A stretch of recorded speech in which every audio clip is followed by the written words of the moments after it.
What's up guys? So maghimo ta og DIY nga tubigan para sa manok, no? Atong bato ng kinisya. Katol, tapos kanang hose nga PVC. Tapos atong gamiton ni siya og cover niya.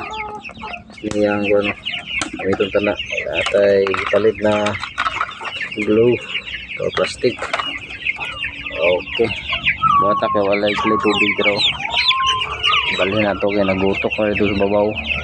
Alright, so bumata. A few moments later. Alright, so humanagin atong DIY nga tubig source, no? Water source para sa atuang mga manok.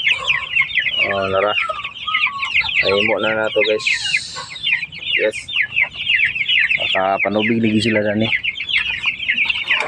Tao. Lang tubigan.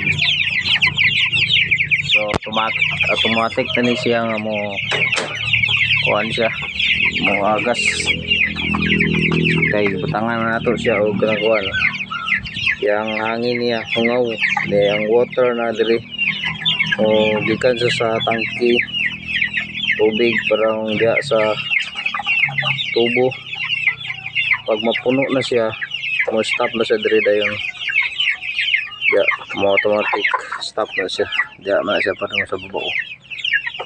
So nanatay water source nila na alright.